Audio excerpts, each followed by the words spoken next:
Now, you see that in this case, governor said, he made that statement, we all had him. And many people have come to criticize that. And I will always say that if the governor has said this, there must be something he has seen that we are not seeing. When he said that he gave them a floating, and if he chooses to derecognize them. But look at, I will not agree with the governor on completely on the point that he has right to derecognize anybody, because he didn't vote them. He was voted as much as they were voted. So it is the people's mandate they carry.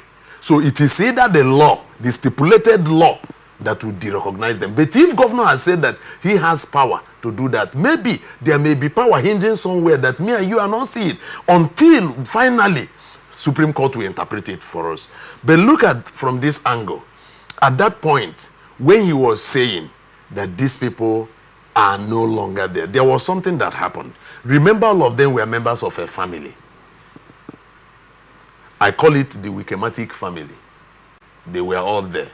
Both the assembly, those in power and those outside the power and all that. But a time came that they had issue. This fracas ensued.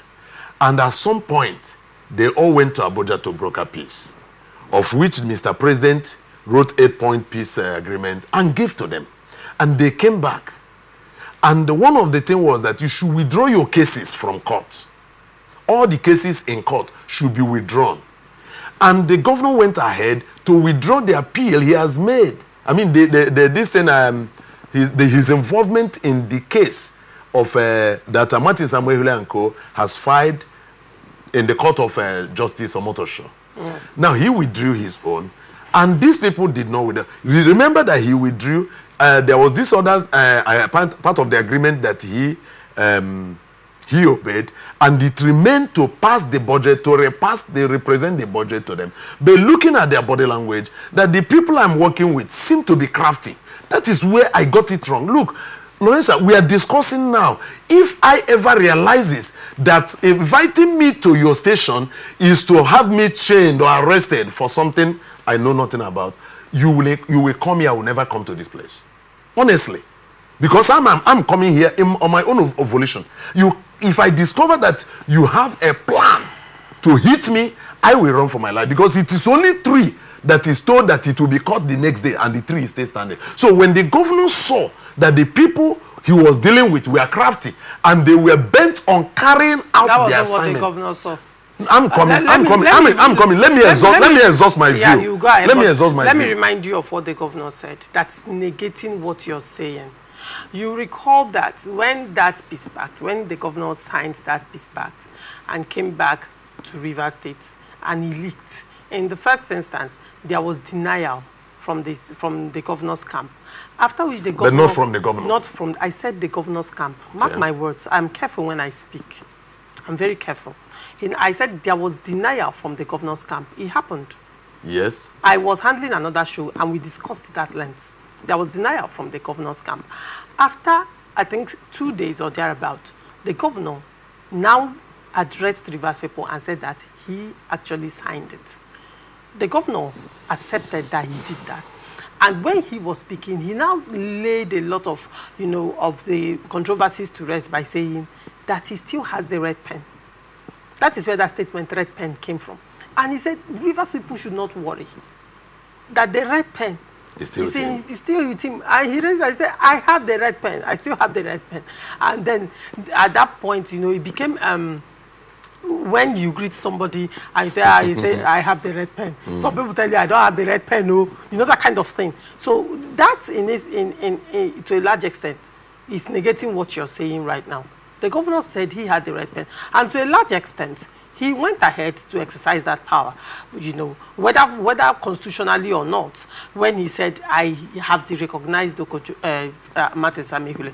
And in his actions after that statement, clearly showed that he recognized them, which brings us to where we are right now. How can the governor's declaration of having control over red pen negate the fact? What the red pen is symbolic of power and authority. Now that brings us to where we are right now. You are trying to preempt, or trying to explain into what he meant.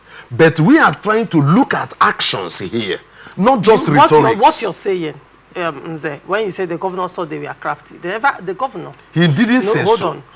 That's the point. But it was an action. You see, that's the point. It was an action. Hold on, Mzee. That's the point of open conversation. You understand? Mzee, when you are analyzing issue, and you analyze it based on assumption, based on, I think this is what the governor meant. To a large extent, if I tell you substantiate how the governor, when the governor said it, you're assuming the governor thought they were crafty. But the governor never came out to say these people are crafty. The governor said, I have the power to put in checks and balances. Rivers people, do not worry. The red pen is in my hands. It goes along to negate what you're saying, that the governor felt, the governor thought. No. But do now, you know? what I am asking you now is, that red pen the governor has, which he told us, actually he wielded that red pen to a large extent. And it has brought us to where we are. Can I ask you one single question? You spoke about, hold on, you spoke about doctrine of necessity. I've asked you 3 questions and you've not given me clear answers to them. No, you will still repeat the questions and we'll look at them.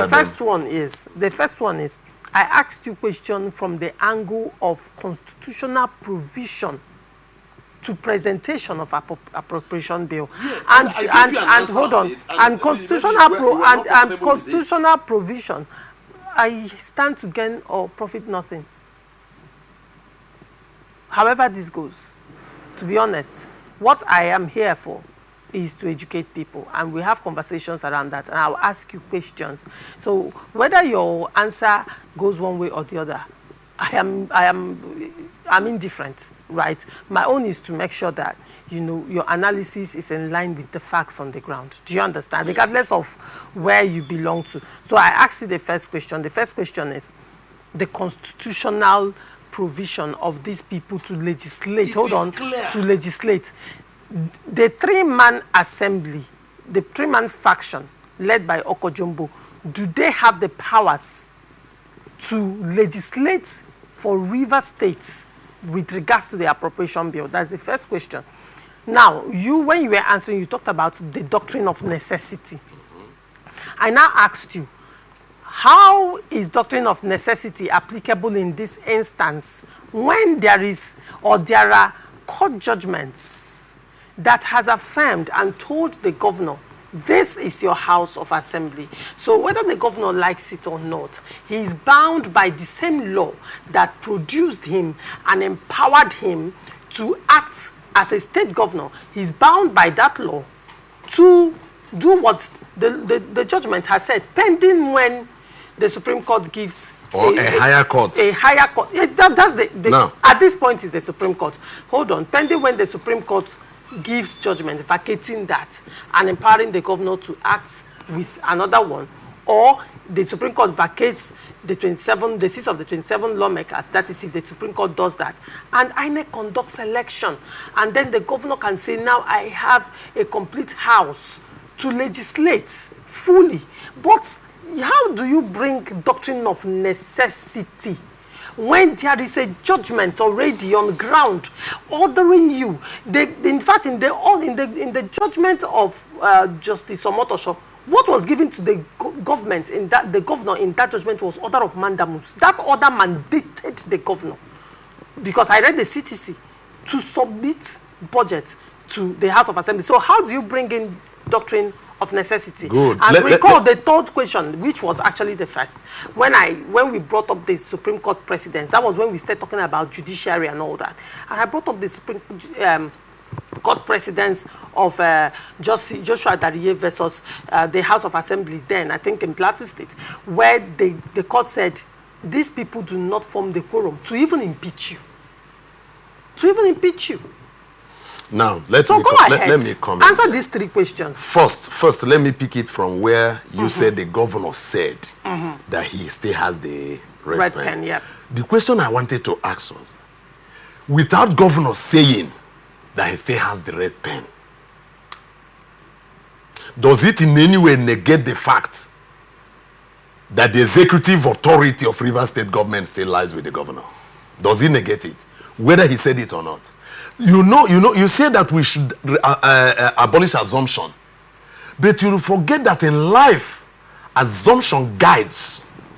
When people say that the president's body language, the governor's body language, this person's body language has not spoken any verbal word, but you look at and you assume, and based on assumption, there is a way you'll be driving on the road, you see that a certain vehicle, the speed with which a certain vehicle is coming into the road, you that is in a right of way, we begin to apply your brake. Why? You assume this person driving might be crazy. This person driving might have lost control. This person driving might be under the influence of alcohol. Assumption guides us. And if you remove assumption from what we do, we begin to behave like, in fact, animals with instinct only and not intelligence. But let us look at it from this angle. You said where the law, the Constitution states to us what is the need for doctrine of necessity.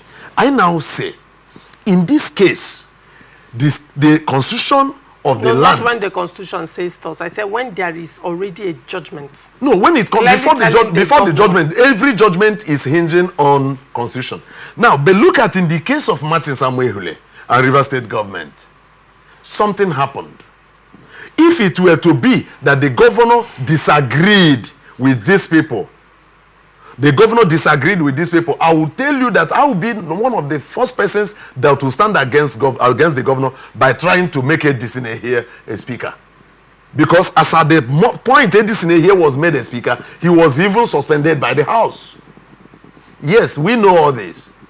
Because the truth is glaring. But we look at things from the point of view that this thing had to be like this, or when it happened like this, this may apply. So you see that as at that point, the suspension that was given to Edison here, to me that time, I cried foul.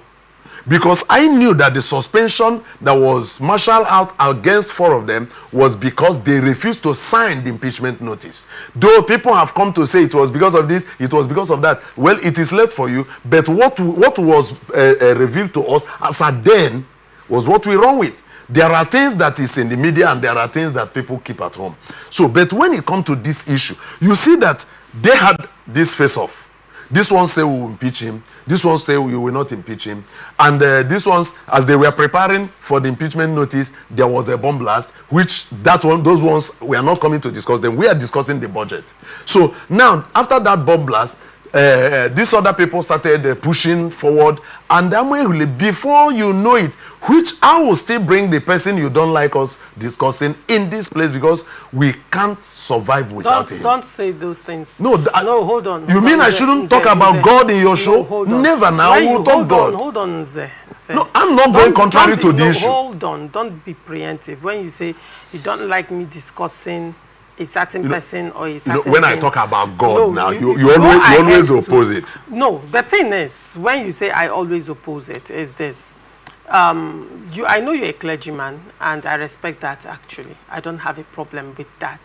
However, when we bring, like I've always told you, the sanctity and the holiness of God into the dirty politics being played in Nigeria, politics where the people okay, let me even ask, let me use the Bible that you carry and you preach from. Let's go to the Bible, since you want us to with you. God. The Bible says, I respect those in authority. That's what the Bible says, I am sure. The Bible have always preached peace and always preached that people should respect authorities that are put in place. In this instance, the governor that you're quoting now, that whenever you're talking about the governor, you bring God into the picture. The governor is a Christian, and the Bible that you carry, that he carries and reads from, is saying respect authority. Yes, while the governor seeks to be respected and honored as the governor of River State, there is also an authority as well. That is the judiciary. And the governor in this instance is acting contrary to judgment of court. And you're bringing God into the picture to say it is the hand of God. You see, this is why I don't want to talk about where I belong to, whether I'm a Christian or not a Christian. Do you know I don't You like understand? it when you don't allow me to land? But it you becomes, always no, hang me somewhere. No, I am hanging and you. Begin to, I'm and hanging begin you. to I'm give your hanging narratives. you right now because Nze, it would have made a lot of sense if you just went ahead to say what you wanted to say, but you wanted to take a swipe at me. First of all, hold on, and you know it will not work. You wanted to take a swipe at me by saying, Laurentia, I'm going to bring in the person you don't want me to bring. That is, you're painting me to be biased. And when you do that, your ground is very clear. When you do that, I will uphold, because if you're saying I'm biased, you're saying ATN is biased. No, you need to understand the implications of the things. Let me come now. It is my responsibility to uphold the integrity of Atlantic Television Network, and this is what I say. So when you bring in God, I always tell you, do you really want to bring in God into this? I think to a large extent we should give God that honor. Why bring God into this when even the rich man and Lazarus, he told the rich man, there are prophets, why didn't you listen to the prophets when there is a Bible that is instructing the governor, is instructing you to obey authority? And you have said on my show severally, you will not respect authority. Yeah. Let me remind you. Let me remind you. Hold on. Let me cut you here. Because after that you go ahead. You are taking a very strong swipe on me now. Really? Saying in national television that I will not obey content. Yes, so no. You said I will give you 2 instances you did that. The last time you were on my show, you insisted that they were ex-House of Assembly, they were ex-lawmakers. I said no court said that. You said that is what you believe. That's what the governor believes. That's what you're standing. By that instance, you are in contempt of that judgment, and by that instance, you have disrespected the sanctity of the judiciary. And I recall at that time when you said when the law does not align with the wishes of the masses, it can be set aside. Yes, these are and I still stand strongly on that. But this other one, the first one you mentioned, and after standing on that, you're still bringing God when you're clearly in disobedience of the Bible. Wait, let me come. You quoted the scripture. You have the floor. Thank you. I know your tricks, but we are managing it. However, look, you said, why should I bring God into the dirty waters of Nigerian politics? Are you aware that I'm a Nigerian? Are you aware that my fathers, my ancestors, maternal, paternal, are Nigerians? Are you aware that I cannot go to live in any other nation any other country except Nigeria? So when you talk as if God cannot come into the marshy waters, dirty waters of Nigerian politics and all that, you recall that God met Abraham and told Abraham, I'm going to Sodom. Nigeria is not yet as corrupt as Sodom, but God said, I'm going there to see things for myself. And when he got to Sodom, he was met with people in Sodom, but he saw a righteous man in Sodom. So I am such in Nigeria that even though everybody believes that everybody in Nigeria is corrupt, there are still few of us who are not corrupt. But you're advocating that the law should be kept aside. Now, that is to clear. You're advocating. The righteous man in you is advocating anarchy. No. That's what you're advocating. You are putting it on me. You're advocating a state of lawlessness. And you know you are good at that, putting it on me. I'm putting it to you right now. But I'm avoiding it. I will dodge it. But let us look at it from this angle. We are talking about the judgment of court and the governor disobeying authority. Look, I told you there could be things governor is seeing that we are not seeing. And until Supreme Court comes to state otherwise. Now, in the judgment of Justice Omotosho, some of us cried foul. We said, this man, there are things he was not seeing. I told you that as at that time, Omotosho was blind to the fact that these guys were no longer members as stated by Edison here. That was then until a court said they are.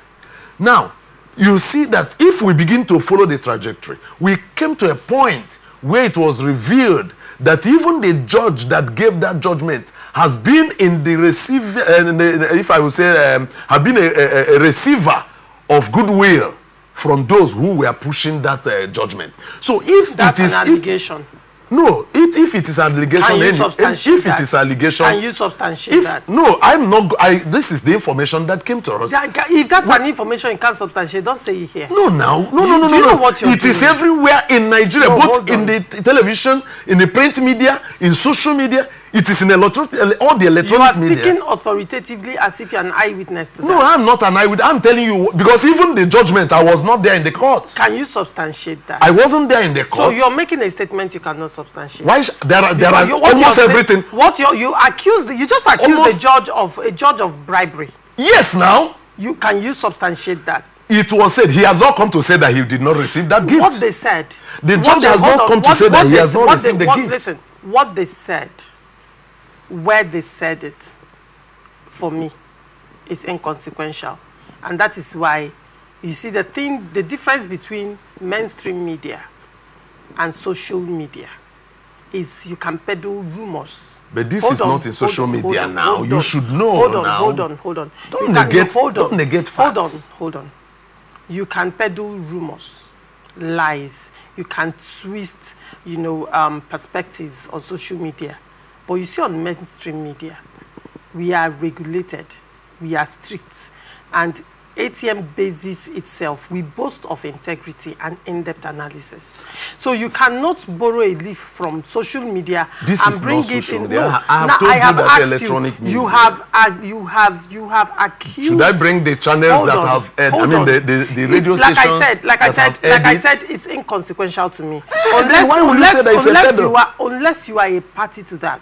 Now, since you're not a party to that, and on my show, on Open Conversation, you have accused a judge of bribery. Hold on. Isn't it? You have accused a judge of bribery, and now you're even calling the name of the judge. I said we have been mentioning his name here, and we have seen all things he has been doing. Don't get ahead of yourself. You are accusing Justice Omotosho of the Federal High Court Abuja of bribery. If it is not true, let him come and prove to us. Can you substantiate that? I'm not the briber.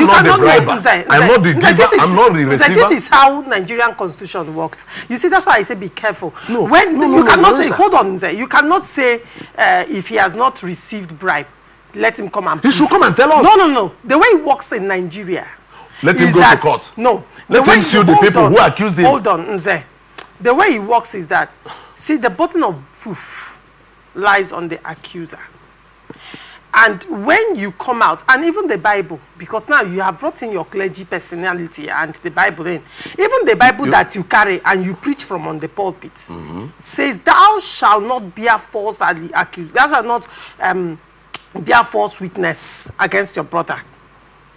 In this instance, Nze, you have not been party to it, you did not witness it, you cannot bring evidence, you cannot substantiate it. The words you are using are completely irrelevant, because for you to say that I cannot bring evidence, I cannot substantiate. What you're telling me is what people have said. Hold on, I'm coming. You say I cannot. Remember the word cannot. You cannot. I cannot substantiate. Yes. I cannot prove. Yes. I cannot bring evidence. Yes. What is left for you as a journalist is, on hearing this, you launch into investigative journalism. That is why I'm investigating you right now. You can't investigate me. You made the allegation. You will investigate the allegation. You made the allegation. You will investigate the allegation. And I am asking you to bring proof of that I understand the angle where you are coming from. Can you bring proof of it? What you're telling me now, you're basing your proof. My proof. You're basing your proof on what was said on social media and what was said according to you on electronic media. You're basing your proof on electronic media, which is the mainstream media you're basing your proof of this nation. You're basing your Nigeria. proof on mercy. Nothing like mercy. Hold on. Let me come. 1 minute. My issue is 1 minute. When you speak, can you give me 1 minute? I need you to bring proof. Now, let me ask you a question before you go on with your 20 minutes. Nze, your proof of what they said on social media, your proof of what they said, telling me it's on electronic media, it's on social media, is it admissible in court? Is it an admissible evidence? Can I now respond to you? Go ahead. Everything we discussed, because when you are talking of proof and eyewitness, remember there was something that happened here. We were in this place and the police tiptoed, I keep on using the same word I used then, tiptoed into Risiek to cut away with election materials. And when the governor intercepted them, we were discussing it. Remember the question you asked me? If I was there, you needed eyewitness. I was not an eyewitness, and we stood on that point, and finally it was a truth because it happened. Police never came to say they didn't go. Now, if you cannot go to that place to verify these things and it is substantiated in the mainstream media, then the same thing happened with it, because these people, they mentioned the plot number, they mentioned the position of the property and all that. So, but however, it shouldn't take all our time. The truth is this: we are still looking at the stand of the man who gave the judgment, because I have always said that judges are fallible as every other human. They are not perfect beings. In as much as we are, and they can be biased. In as much as the fact that we are running out of time for this particular conversation, you have done an excellent job of being on a rigmarole and not, taking the bull by the horn. You like it when you twist my head in that way, and when it happens like that, you rejoice. You have actually not. We must rigmarole when it comes to issues of Nigeria. Do you know why? You have not answered any of my questions. I've answered every of your questions. You are the examiner. I am the one sitting in your exam. So I will write what I will write. You have right to mark it. Fail it or pass it. No. But the truth is this: like in the university, it's done in the university. Hold on, as it is in the university, after you have finished your mark and I look at it and I think that you didn't do me well, I have right to go to the Senate and present my papers. So the Senate in this case now is the viewers, the Nigerians who are watching. In fact, the whole world who are watching, because most of my people in the UK and all that, they used to call. I say, you were in television today. I say, why are you people monitoring? Are you monitoring Lizard?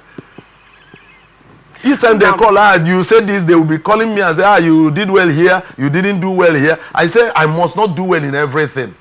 Okay. Not even God can do well.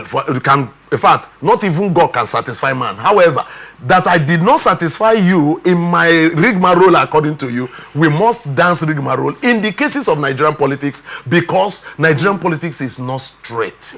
If it is straight, we follow it straight. I think to a large extent, one would say the case of the issue of Rivers State is a straight matter.